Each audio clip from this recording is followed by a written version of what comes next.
আমার নাম সলিল কুমার মুখার্জি। আমি একজন অবসরপ্রাপ্ত মানুষ। 2016 সালের নভেম্বর মাসে, মানে 31শে নভেম্বর, 30শে নভেম্বর অর্থাৎ 1 ডিসেম্বর 2016 সালে আমি রিটায়ার্ড করি। এবং তারপর আগেও আমার কিছুটা লেখালেখি করতাম। সেই লেখালেখিটা বিজ্ঞানের ওপর করতাম। সেই লেখালেখিটা আমার বজায় ছিল, কিন্তু বিভিন্ন লাইব্রেরিতে যেতাম আমি তথ্য সংগ্রহের জন্য। যখন করোনা হলো, করোনা অনেককে অনেক কিছু হারিয়েছে, কিন্তু আমাকে দিয়েছে মানে আমাকে উইকিপিডিয়ার সঙ্গে সংযোগ করেছে। কিভাবে করেছে সেটাও কিন্তু একটা ঘটনার মধ্য দিয়ে হয়েছে। কীরকম ঘটনা ছিল সেটা ছিল এই রকম। আমি একটা লেখা লিখছিলাম। সে লেখাটা ছিল ইন্দুমাধব মল্লিককে কেন্দ্র করে। ইন্দুমাধব মল্লিক ইকমিক কুকার নামে একটি কুকার তিনি আবিষ্কার করেছিলেন। তার তথ্য আমি সংগ্রহ করছিলাম। তো আমার মনে হয়েছিল, তাতে লেখা ছিল, অনেকেই লিখেছেন, অনেক ইতিহাসবিদ যারা বিজ্ঞানের ইতিহাস নিয়ে গবেষণা করেন, সেরকম মানুষরা লিখেছিলেন যে ইন্দুমাধব মল্লিক ইকমিক কুকারটা আবিষ্কার করেছেন চীনের কিছু ঘটনা দেখে। অর্থাৎ চীনের মানুষেরা যখন বাঁকে করে খাবার নিয়ে যায়, সেই খাবার কিভাবে গরম তারা রাখে সেইটা তিনি দেখেছিলেন। সেইটা দেখার পরে তিনি পরবর্তীকালে ইকমিক কুকার আবিষ্কার করেন। প্রেসার কুকার যখন আবিষ্কার হয়নি, ইকমিক কুকার কিন্তু তখন আবিষ্কার হয়েছিল। ইকমিক নামটা ওই জন্য ইন্দুমাধব মল্লিক থেকে ইকমিক কথাটা এসেছে। এর ওপর আমি তথ্য খুঁজতে শুরু করলাম। আমি কিছুই জানি না। যখন গুগলে গেলাম, গুগলে গিয়ে আমি ইকমিক কুকার, ইন্দুমাধব মল্লিক এসব নিয়ে সার্চ করতে করতে আমি কিছু পাতা দেখতে পেলাম। দেখলাম যেটা আমি খুঁজছিলাম অ্যাকচুয়ালি, যে চীন ভ্রমণ বইটি, সে বইটি হঠাৎ আমি দেখতে পেলাম নেটে, গুগলে গিয়ে। দেখতে গিয়ে দেখলাম যে পাতাগুলোর মধ্যে অনেক পাতাই বাঁদিকে একটা পাতা রয়েছে আর ডান দিকে একটা পাতা রয়েছে। দেখলাম ডান দিকের পাতাটা ছাপানো, আর বাঁদিকের পাতাতে যে লেখা আছে তাতে অনেক ভুল রয়েছে, ঠিকমতো লেখা নেই। আমি ভাবলাম যে এগুলো কেন এগুলোকে কারেক্ট করানো হয় না, কারণ ডান দিকের যে পাতাটা আছে, বাঁদিকের পাতাটা তো তাই হওয়া উচিত। তো তখন আমি এখানে ওখানে বাটন টিপে দেখলাম অন্যান্য পাতাও কীভাবে চলে এলো এখানে। পরবর্তীকালে জানলাম এটাই নাকি ওসিআর। আমি তখন জানতাম না।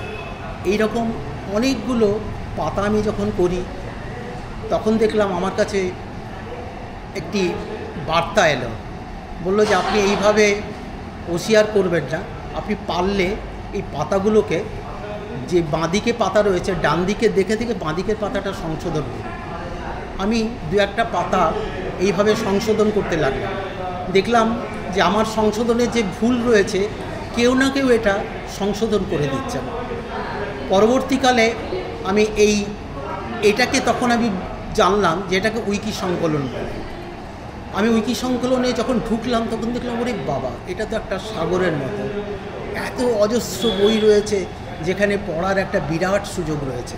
এবং সেই সব বইকে আমরা ডিজিটাল ফর্মে আনতে গেলে, যাতে আমরা দেখতে পাই, এই যে আমি ইন্দুমাধব মল্লিকের কথাগুলো পেলাম গুগলে, পেলাম কি করে? কারণ এটা ওসিআর করে কেউ ওই ফটোর থেকে ওয়ার্ডে কনভার্ট করেছিলেন, কেউ না কেউ এই কাজটা করেছিলেন। তার জন্যই আমি কিন্তু তথ্যগুলো পেলাম।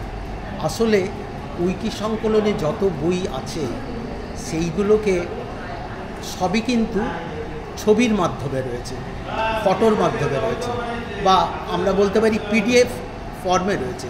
সেই পিডিএফ ফর্ম থেকে ওসিআর করে তারপর সেটাকে সংশোধন করে কাজটি করা। এই কাজটি যেখানে করা হয় সেটা হচ্ছে উইকি সংকলন। আমি এই ধরনের কাজ করতে থাকলাম। করতে করতে দেখলাম যে বাহ, খুব সুন্দর একটা জগৎ, যেখানে লাইব্রেরিতে না গিয়েও কাজ করা যায়। আসলে তখন করোনার সময় ছিল, আমি লাইব্রেরি যেতে পারতাম না। দেখলাম বাহ, পড়ার তো খুব সুন্দর সুযোগ রয়েছে। আস্তে আস্তে আমি উইকির আরও যে প্রকল্পগুলি রয়েছে, 6-7টি বাংলা প্রকল্প যে রয়েছে, সেই প্রকল্পের মধ্যে ঢুকতে থাকলাম। তার মধ্যে রয়েছে উইকিপিডিয়া, তার মধ্যে রয়েছে উইকি উক্তি, তার মধ্যে রয়েছে উইকি ভ্রমণ, উইকি অভিধান। এই প্রকল্পগুলোতে ঢুকে কাজ শুরু করলাম একটি একটি করে। এখন আমার মনে হয় যে যাদের কাছে যারা মনে করেন যে সময় আমার কাটছে না, বা যেসব ছাত্ররা মনে করে যে আমি কিছুই করতে পারছি না, বা আমি বাইরে আমার একটা কিছু হবি চাই, শখ। আসলে আমি আমার জীবন দিয়ে আমার প্রায় 70 বছরের কাছাকাছি আমি পৌঁছচ্ছি।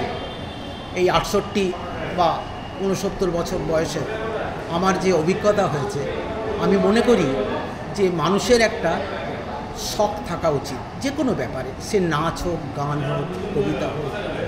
সকলের পক্ষে তো নয়, কিন্তু আমি স্টুডেন্টদের বলবো, তারা তো তথ্য সংগ্রহের জন্য কিছু না কিছু করছে।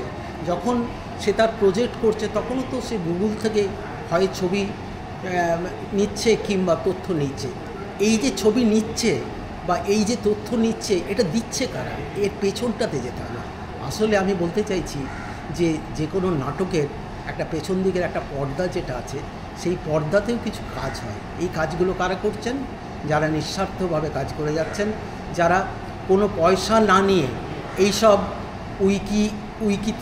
উইকিপিডিয়া, উইকিমিডিয়ায় কাজ করে যাচ্ছেন, নিরলসভাবে তারা কাজ করে যাচ্ছেন। এই কাজ করার জন্যই কিন্তু কিছু মানুষ উপকৃত হচ্ছেন। তাহলে যেসব ছাত্ররা এই যে যারা প্রজেক্ট করছে বা কিছু একটা লিখছে, এই লেখাটার আমি যদি পেছনে উৎসে যাই, সেই উৎসে কিন্তু আমরা অনেক কিছু কাজ করতে পারি। কিছুই নয়, অনেকে ভাববেন হয়তো তাহলে তো আমার অনেক সময় চলে যাবে। কিছুই দরকার নেই। আপনি দিনে যদি 10 মিনিট সময় দিতে পারেন, না পারেন, কিছু এসে যাবে না। কারণ কেউ আপনাকে এখানে প্রশ্ন করবে না যে আপনি কেন এতটা কাজ করলেন না, কি এতটা পারলেন না কেন, এটা কেউ আপনাকে প্রশ্ন করবে না। কিন্তু সবথেকে মজার ব্যাপার হলো, আপনি যদি কিছু ভুলও করেন না, তার শোধরাবার মানুষ কিন্তু সারা বিশ্ব জুড়ে। এবং আপনি একা নন, সারা বিশ্বের সঙ্গে আপনি একাত্মবোধ করবেন। এই একাত্মবোধই কিন্তু আমার মনে হয় উইকিপিডিয়া বা উইকিমিডিয়া বা উইকিতে যারা কাজ করেন তাদের কাছে একটা বিরাট পাওনা। একাত্মবোধটা পাওনা মানে সারা বিশ্বের সঙ্গে আপনার একটা সংযোগ স্থাপন। সেই সংযোগ স্থাপন আপনি কিন্তু করতে পারবেন। কিন্তু মনে রাখবেন, পুরো কাজটাই কিন্তু হচ্ছে অবৈতনিক। এর জন্য কিন্তু কোনো পয়সা পাবেন না, না আপনাকে কোনো পয়সা দিতে হবে, না আপনাকে কেউ কোনো পয়সা দেবে। কিন্তু যারা নিঃস্বার্থভাবে কাজ করতে চান বা দেখতে চান যে আপনার কাজ, আপনি যেটা করলেন সেটা সারা জীবন সেটা কিন্তু থেকে যাবে, বছরের পর বছর থেকে যাবে। শুধু তাই নয়, এখন আমি দেখছি, আরে বাবা, আমি 5 বছর আগে কী কাজ করেছিলাম, আজ আমি হঠাৎ দেখতে পাচ্ছি যে সেটা কেউ বলছেন বা সেটাকে কেউ আমার হয়তো বলছিল, সেটা কারেক্ট করে দিচ্ছেন। এটা কিন্তু বিরাট পাওনা। আর যারা আজকে আমার এখন মনে হয় যে আমার তো আর দিন তো গোনা, হয়তো আর বছর বাঁচব, 10 বছর কি 15 বছর বাঁচব, তার বেশি তো নয়। কিন্তু যে আনন্দটা আমি পাচ্ছি, আমি ভাবছি যে কেন অন্যজনরা এই আনন্দটা নিচ্ছে না, কেন আমার এত দেরি হয়ে গেল শিখতে। আসলে আমি শিখেছিলাম করোনার সময়, এবং করোনা আমাকে অনেকের কাছে অনেককে কেড়ে নিয়েছে অনেক কিছু, কিন্তু আমাকে একটা বিরাট সম্পদ দিয়েছে উইকিপিডিয়া বা উইকিমিডিয়ার একটা বিরাট জগৎ, একটা বিরাট দৃশ্য। নমস্কার।